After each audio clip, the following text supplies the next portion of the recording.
డోన్పట్నంలోని అమ్మ హోటల్ నుంచి భారీ ర్యాలీగా కూరగాయల మార్కెట్ వరకు వచ్చారు. అనంతరం ఈ సందర్భంగా ఆర్థిక శాఖ మంత్రి బుగ్గన రాజేంద్రారెడ్డి ప్రసంగిస్తూ అభివృద్ధి అంటే ఏంటో తెలియని టీడీపీ నాయకులతో ఏం మాట్లాడతామన్నారు. వారు ఎప్పుడైనా అభివృద్ధి చేసుంటే కదా అభివృద్ధి గురించి తెలిసేదన్నారు. 10 సంవత్సరాలు ఆలూరు, కర్నూలు, ఎమ్మిగనూరు అన్ని నియోజకవర్గాలు తిరిగి చివరికి డోన్కు వచ్చారని ఎద్దేవా చేశారు.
కోరుతున్నాం.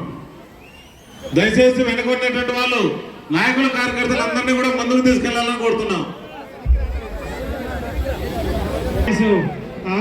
తర్వాత షటిల్ కోర్టు, ఈ ఊరికి ఏమేం చేయాలనో అన్ని అభివృద్ధి కార్యక్రమాలు, స్విమ్మింగ్ పూల్లు, పార్కులు, పెద్ద 100 పడకల ఆసుపత్రి, ఆ తర్వాత దాని పక్కన బీసీ బాలికల హాస్టల్, రాబోయే రోజుల్లో మనకు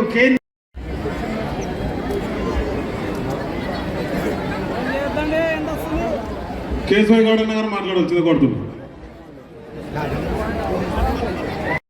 ఈ కూటమి మేనిఫెస్టో ఏదైతే ఉందో మాకు సంబంధం లేదు అని కాదా అని చెప్పి మిమ్మల్ని అడుగుతా ఉన్నాం.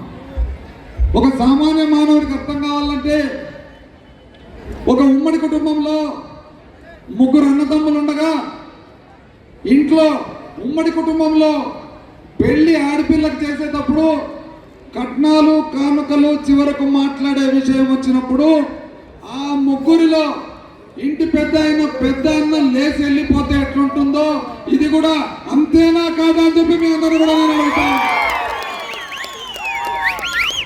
ఆ ప్రణాళికలో ఉండేది సూపర్ సిక్స్ అంతే కదమ్మా.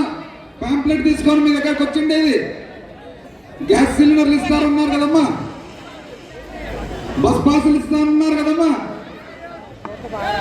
అదేవిధంగా మహిళలకు డబ్బులు ఇస్తామని అన్నారు కదమ్మా, పిల్లలకు చదువుకు డబ్బులు ఇస్తానన్నారు కదమ్మా, చదువుకున్న పిల్లలకు ఉద్యోగాలు ఇస్తానన్నామా.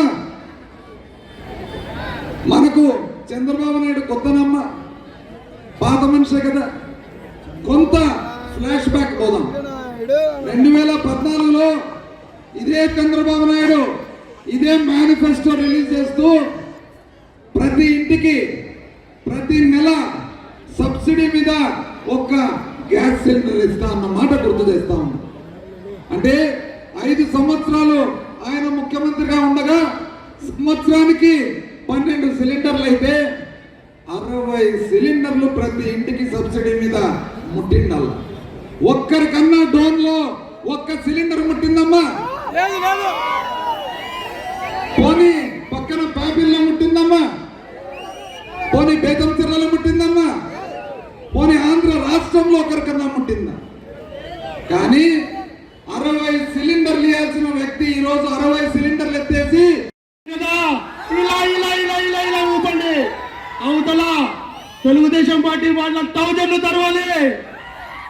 మీకు ఒకటే అడుగుతున్నాను, అభివృద్ధి కావాలా అరాచకం కావాలా మీరే నిర్ణయించండి.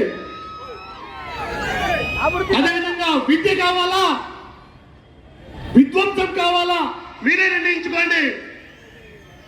ఉపాధి కావాలా ఉపద్రవం కావాలా మీరే నిర్ణయించుకోండి. అదేవిధంగా రోడ్లు కావాలా ఇనుప రాళ్లతో కొట్టేవారి ప్రభుత్వం కావాలా మీరే నిర్ణయించుకోవాల్సిందిగా ఈ సభ తెలియజేస్తున్నాను. అన్నం పెట్టిన చేయిని మర్చిపోతామా? సహాయం చేసిన మనిషిని మర్చిపోతామా? అట్లాంటి అన్నం పెట్టి ఉపాధి కల్పించి విద్యనిచ్చి వైద్యం ఇచ్చినటువంటి మన రాజారెడ్డి మనం ఎట్లా మర్చిపోతాం? మన డాక్టర్లు ఎలా మర్చిపోతామని ఈ సభ తెలియజేస్తున్నాడు. అదేవిధంగా మొన్న కొంతమంది అన్నం పెట్టిన చేయికి సున్నం పెట్టిపోయినారు కదా, వారికి రిటర్న్ గిఫ్ట్ ఉంటుంది తప్పకుండా అనుకుంటుండొచ్చు. నిన్నాళ్ళు ఒక లెక్క ఇప్పటి నుంచి ఒక లెక్క అట్టుండొచ్చాడు. ఇక్కడ ఆయన కొడుకు వచ్చినాడు, లెక్కలు తిరిగి అప్పచెప్తాం. గుర్తు పెట్టుకోండి తెలుగుదేశం నాటి కార్యకర్తలారా, కార్యకర్తలకు ఒకటి చెప్తున్నా, బుగ్గన రాజారెడ్డి అన్న ఉన్నాడు. మే 13వ తారీఖున మన యొక్క ప్రపంచాన్ని ఉజ్వలించాల్సిందిగా కోరుకుంటూ జై జగన్, బుగ్గన నాయకత్వం.